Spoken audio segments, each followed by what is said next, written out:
A gimbal makes it easier to get smooth movement while filming and can be a valuable tool for content creators. But what's a gimbal and what do you need to know before buying one? Let's find out.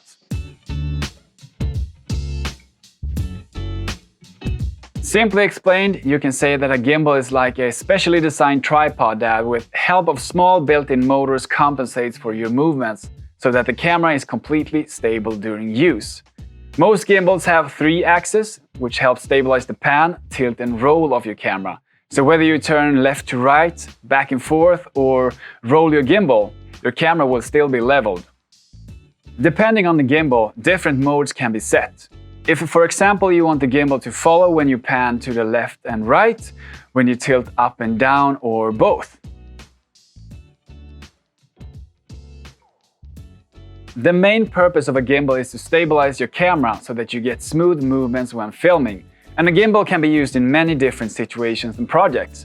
Like when you want to follow and film a person in motion, for example walking down the aisle at a wedding, or when a person walks around the workplace in a corporate video. Or when you need to film from a moving car or boat where the movement can be very extreme. With the help of a gimbal, you get stabilized footage. A gimbal can also help to enhance the sense of presence, as the viewer gets to follow along from one's field of view, instead of having a scene where the camera is static on a tripod.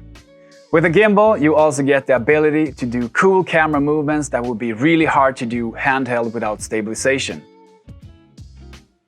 A gimbal simply has many uses, and sometimes it can even be the stabilization from a gimbal that makes your video go from feeling like an amateur video to a video with a professional touch. Before you buy a gimbal, there are a few things you should be aware of. The first and most important is probably your budget. Depending on your budget, you can straight away narrow down the selection of gimbals to fit your price range. The second thing you need to think about is your area of use.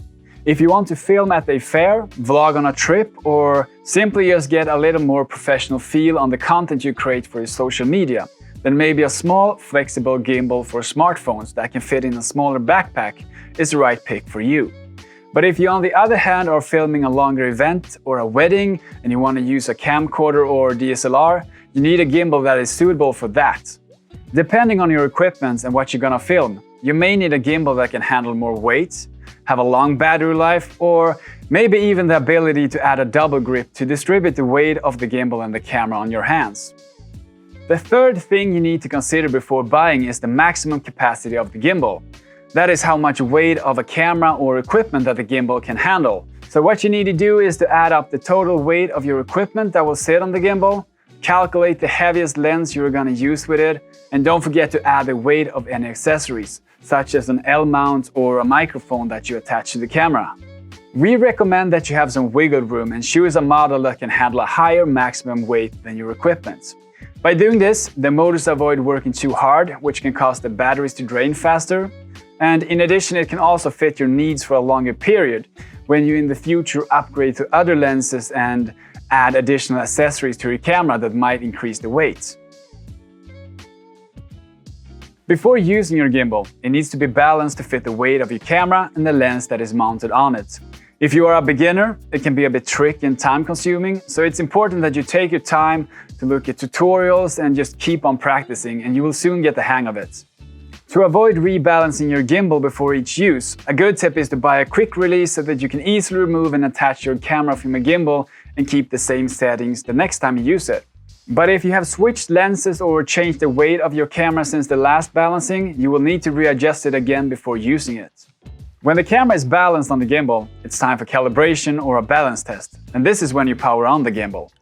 Depending on which gimbal you have, you calibrate it either via the screen on your gimbal or the manufacturer's app. If the gimbal is correctly balanced, the calibration will be successful, and if it fails, you simply just adjust your balance and try again. We have both gimbals for smartphones and cameras in different price ranges. Welcome to Scandinavian Photo.